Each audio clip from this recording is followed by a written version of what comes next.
Everyone, कैसे हो आप सब। आई होप आप सब अच्छे होंगे। तो आज की इस वीडियो में हम बात करेंगे जीनोबायोटिक कंपाउंड्स के बारे में।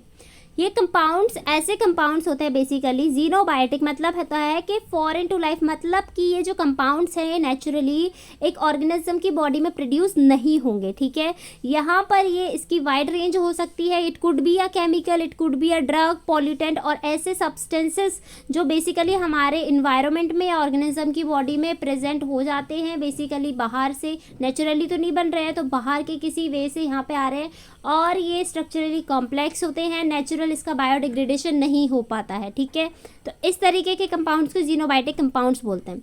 Okay, so these are the compounds and the substance that are foreign to a biological system.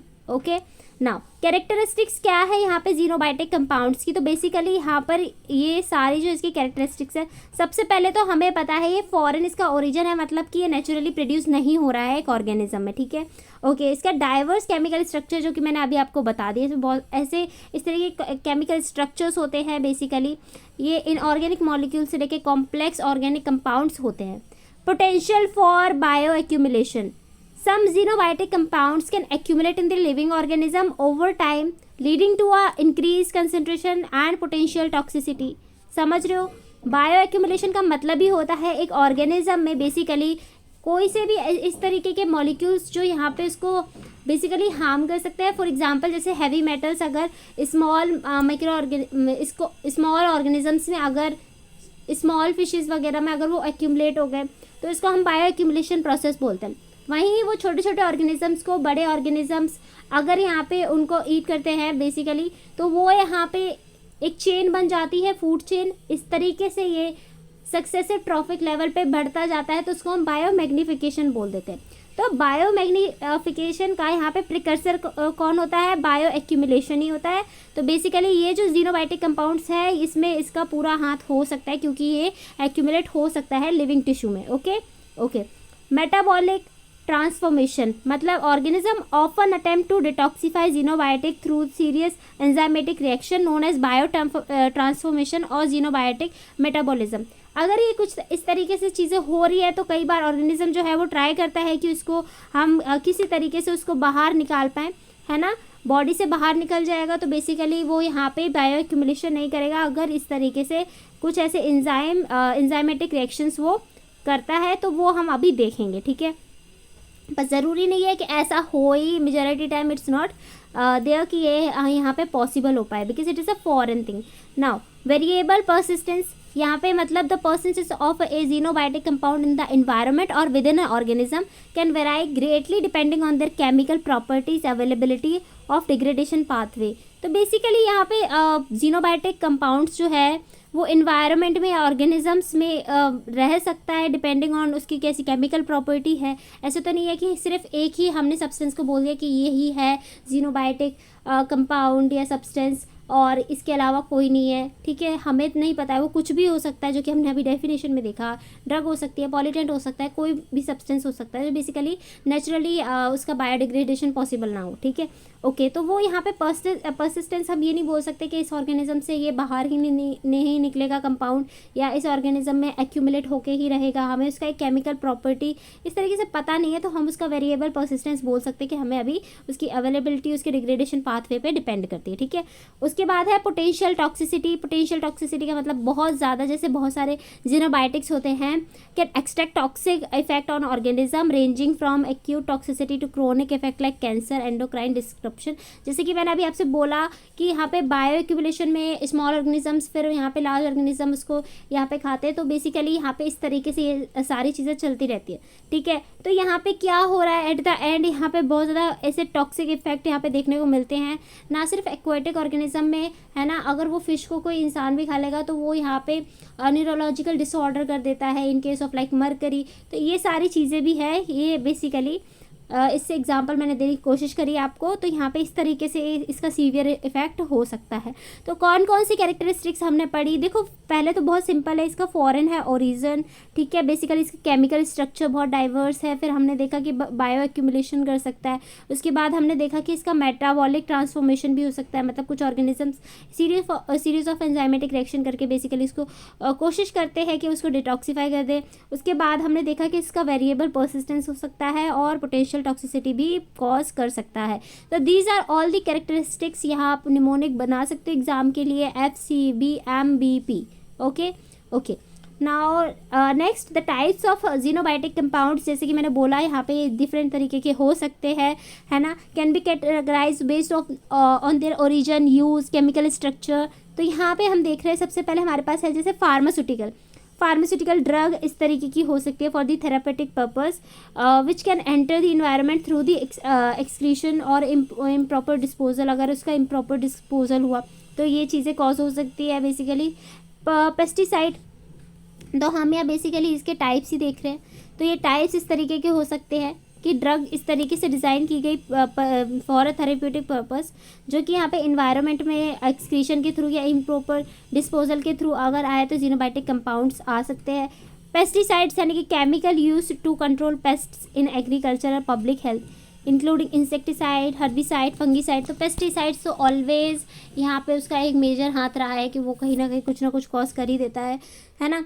Industrial chemical अगर हम देखें तो बेसिकली एक ब्रॉड कैटेगरी है केमिकल्स की, जैसे मैन्युफैक्चरिंग होता है such as solvent, dyes and plastics. उसके बाद इन्वायरमेंट पॉल्यूटेंट्स हो सकते हैं थ्रू द ह्यूमन एक्टिविटीज, जैसे हैवी मेटल्स हो गए, है ना, PHs हो गया which is polycyclic aromatic hydrocarbons, and PCBs which is polychlorinated biphenyls. Food additive हो सकता है बेसिकली, और कॉस्मेटिक और पर्सनल केयर प्रोडक्ट भी हो सकते हैं। Okay, so these are all the types of xenobiotic compounds. You can write it in an examination in form of like PPI, which is pharmaceutical, pesticides, industrial chemical, ठीक है। उसके बाद EFC, ठीक है। इस तरीके से आप इसको याद कर सकते हो, ठीक है।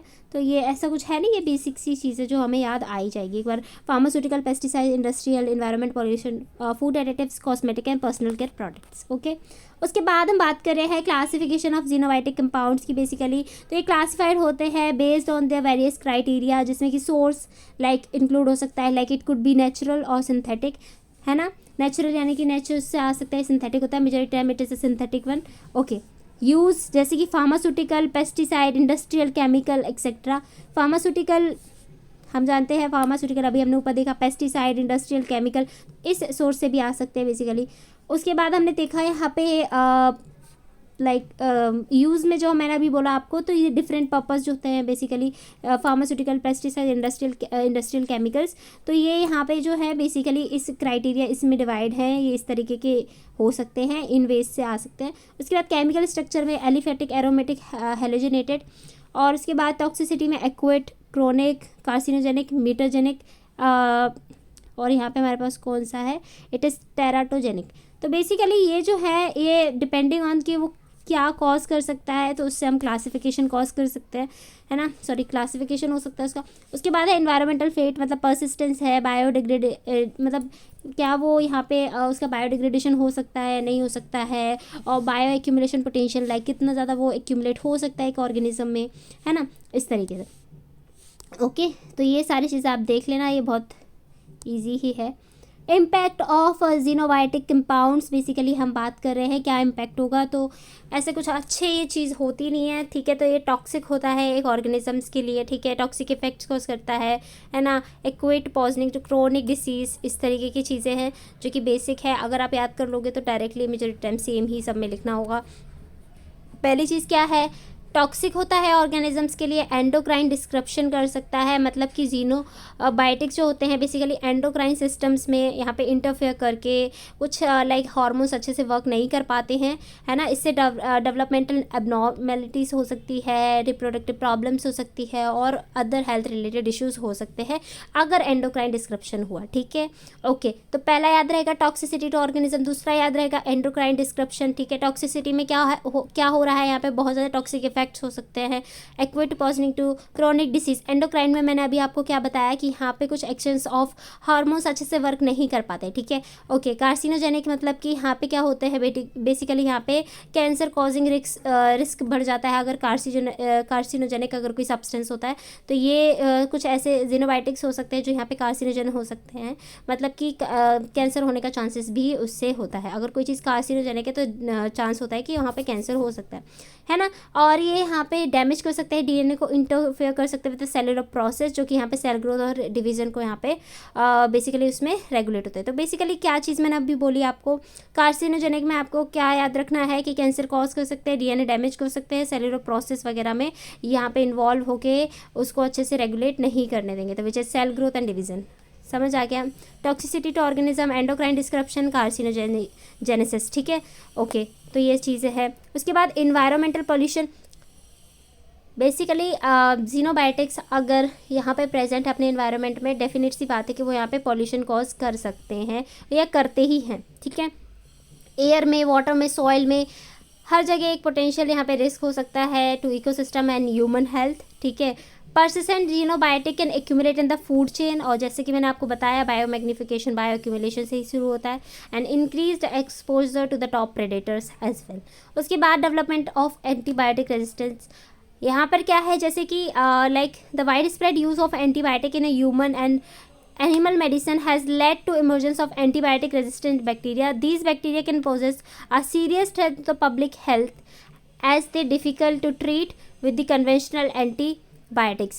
मतलब कि यहाँ पे कोई एंटीबायोटिक है, अगर वो रेजिस्टेंस हो जाएगी तो हम उसे अच्छे से लाइक ट्रीट नहीं हो पाएगी, अगर जिसके लिए भी वो एंटीबायोटिक है, ठीक है, ओके। उसके बाद है disruption of ecosystem, xenobiotic can disrupt ecological process, जैसे न्यूट्रिएंट साइक्लिंग वगैरह हो गया, ये बेसिक चीज़ है। Impact on human health, definite सी बात है, अगर यहाँ पे इन्वायरमेंट में चीज़ आ रही है तो इन्वायरमेंट में ही हम रह रहे हैं, कहीं ना कहीं हमारा भी उसमें अगर पोल्यूशन करने में कॉज है हमारा, तो हमारे ऊपर ही इम्पैक्ट भी आएगा, ठीक है। तो ह्यूमन हेल्थ में जैसे कि आप क्या बोल सकते हो, human health like respiratory problem, skin irritation, neurological disorder, human system dysfunction, ये सारी चीज़ें इसमें आ जाती हैं, ठीक है, ओके। तो हमने क्या क्या देखा अभी, मैंने आपको टॉक्सिसिटी यहाँ पे बताई, तो यहाँ पे basically toxicity to organism, endocrine, carcinogenic, है ना, environment and developmental to antibiotic resistance, TECED। और उसके बाद हमारे पास बेसिकली इसका निमोनिक वो बहुत ईजी बन सकता है, विच इज़ लाइक, ठीक है। तो ऐसा नहीं है निमोनिक याद कर लिया इनिशियल्स और एग्जाम में कुछ याद नहीं आ रहा, आगे पूरा इसको याद करके जाना अच्छे से। तो टॉक्सिसिटी, एंडोक्राइन, उसके बाद है कार्सिनोजेनिक, है ना, इन्वायरमेंट पोल्यूशन, तो बेसिकली पोल्यूशन लिख देती हूँ P, उसके बाद या E लिख देती हूँ, ज़्यादा बेटर है E। उसके बाद है यहाँ पे एंटीबायोटिक रेजिस्टेंस, यहाँ पे फिर डिस्क्रप्शन टू इकोसिस्टम, उसके बाद है इम्पैक्ट ऑन ह्यूमन हेल्थ, है ना, इस तरीके से ह्यूमन हेल्थ, H बना है तो ह्यूमन हेल्थ, है ना। D से क्या है, डिस्क्रप्शन हो रहा है कुछ ना कुछ। A से क्या है यहाँ पे हमारे पास एंटीबायोटिक रेजिस्टेंस, E से क्या है एनवायरनमेंट पॉल्यूशन, C से क्या है कार्सिनोजेनेसिस, उसके बाद E से क्या है एंडोक्राइन डिस्क्रप्शन, T से क्या है टॉक्सिसिटी टू ऑर्गेनिजम्स, ठीक है। नहीं भी याद आ रहा है तो अब तो मैंने इतनी बार बोल दिया है कि आपको वैसे ही याद हो गया होगा, ठीक है, ओके। मैं दोबारा रिपीट करके बोल रही हूँ, मुझे पता है वीडियो कोई 10 बार नहीं देखेगा, लेकिन एक बार अगर देख के जा रहे हो आप वीडियो, तो मेरी तरफ से ये है कि आप यहाँ वीडियो में जो पढ़ रहे हो वो अच्छे से आपको याद हो जाए, ठीक है। डेफिनेटली आप एग्ज़ाम के लिए ही पढ़ रहे होगे, तो ये सबका मोटिव है, ओके। तो ये सब्सक्राइब कर देना प्लीज़, सब्सक्राइब करके जाना, मुझे पता है तुम लोग सब्सक्राइब नहीं करते हो, but yes please like, subscribe and comment also कि आपको वीडियो कैसी लगी। उसके बाद यहाँ पे देख रहे हैं हम xenobiotic metabolism. Organisms have evolved complex mechanism to deal with the xenobiotic compounds like mechanisms collectively known as xenobiotic metabolism और बायो ट्रांसफॉर्मेशन, जिसमें यहाँ पे की series of enzymatic reactions involve होती है to modify the chemical structures of xenobiotic, making them more water soluble, easier to excrete. Xenobiotic metabolism typically occur in 2 phases. ये मैंने पढ़ा है, आपको भी पढ़ना है एक बार, नहीं समझ आ रहा है फिर भी पढ़ो एक बार। तो देखो क्या चीज़ है जीनोबायोटिक मेटाबॉलिज्म, अभी जैसे मैंने आपको एक ऊपर पॉइंट बताया है ना, ऑर्गेनिजम्स इस तरीके से बेसिकली बायो ट्रांसफॉर्मेशन करने की कोशिश करते हैं, क्योंकि जीनोबायोटिक मेटाबॉलिज्म यहाँ पे बोल रहे हैं ताकि ये इस ऐसे जीनोबायोटिक कंपाउंड से डील कर सके, ठीक है। अब यहाँ पे क्या करते हैं वो कुछ इस तरीके से सीरीज ऑफ एंजाइमेटिक रिएक्शन बनाते हैं, या फिर ताकि ये मॉडिफाई कर सके जीनोबायोटिक के केमिकल स्ट्रक्चर्स को, ताकि उसे वाटर सॉल्युबल बना के इजीली एक्सक्रीट आउट कर दे, ठीक है। अब बायो एक्यूमुलेशन जो मैं बता रही थी आपको पहले, जो वीडियो मैंने डाली है आप जाके देख सकते हो, डिस्क्रिप्शन में लिंक डाल दूँगी। तो बेसिकली मैंने आपको बताया बेसिकली उसमें सेम फंडा होता है कि वो एक्सक्रीट आउट नहीं हो पाते या बायोडिग्रेडेशन नहीं होता है उसका, तो वो अगर ऑर्गेनिज्म से एक्सक्रीट आउट नहीं हो रहे हैं तो वो वहीं पे बायो एक्यूमुलेट हो जाते हैं। अगर एक बार वो एक्सक्रीट हो गया ना तो इतना ज़्यादा प्रॉब्लम पर्टिकुलर उस ऑर्गेनिज्म को तो नहीं रहेगा, ठीक है, ओके। तो यहाँ पे ऑर्गेनिज्म ट्राई करता है कि किसी तरीके से इसको हम वाटर सॉल्युबल बना के एक्सक्रीट आउट कर दें, ओके। जीनोबायोटिक मेटाबॉलिज्म 2 फेजेस में होता है, फेज़ 1 फेज़ 2 रिएक्शन। अब फेज़ 1 में क्या है, बेसिकली इस तरीके के यहाँ पे फंक्शनल ग्रुप इंट्रोड्यूस कर देते हैं, जैसे कि हाइड्रोक्सिल हो गया यहाँ पे। इस तरीके से हम बेसिकली ये जो है ग्रुप्स को लगाकर क्या करते हैं, बेसिकली इस तरीके से उसको बना देते हैं कि वो यहाँ पे वाटर सॉल्युबल हो जाए, ठीक है, लिपिड सॉल्युबल से वाटर सॉल्युबल हो जाए। उसके बाद फेज़ 2 रिएक्शन में क्या होता है, यहाँ पे इसमें कंजुगेशन प्रोसेस इन्वॉल्व होती है, जो कि यहाँ पे क्या बना देती है, जो नहीं हो पाएगा अगर फेज़ 1 रिएक्शन में, जो यहाँ पे अच्छे से नहीं कन्वर्ट हो पाया होगा इसमें वाटर सॉल्युबल में, तो हम क्या करते हैं यहाँ पे बेसिकली फेज़ 2 रिएक्शन में ये जो होता है कंजुगेशन के प्रोसेस के थ्रू यहाँ पे बेसिकली यहाँ पे जैसे कि रिएक्शंस इंक्लूड होती हैं, जैसे कि ग्लूकोनिडेशन, जैसे सल्फोनेशन या ग्लूटाथायोन और कंजुगेशन। ये जो रिएक्शन होती है ये इंक्रीज़ कर देती है वाटर सॉल्युबिलिटी को, जिससे यहाँ पे एक्सक्रीशन फैसिलिटेट हो जाता है, ठीक है। तो समझ आया क्या चीज़ मैंने अभी आपको बोली, ये सारी चीज़ बोली जीनोबायोटिक मेटाबॉलिज्म में, ठीक है। फेज़ 1 फेज़ 2 ईजी है, इसको याद कर लेना, ठीक है। और कंक्लूजन में हम कह सकते हैं डाइवर्स ग्रुप ऑफ सब्सटेंस है foreign biological like okay. So basically ये जो है ऐसे सब्सटेंस हैं जो कि यहाँ पे बायोलॉजिकल सिस्टम के लिए फॉरेन होते हैं। ये जो होते हैं इसकी टाइप्स क्लासिफिकेशन हमने सारी देख ली और हमें समझ आ गया है कि हमारे एनवायरनमेंट को हार्म कर सकते हैं, ठीक है। तो ये सारी चीज़ें हमने देख ली हैं। नेक्स्ट वीडियो में यहाँ पे इसके बाद जो डालूँगी वो होगी हमारी बायोपेस्टिसाइड्स की। तो अगर आपको वीडियो अच्छी लगी हो please do like, share, subscribe and comment also. See you in the next video. Till then, keep studying.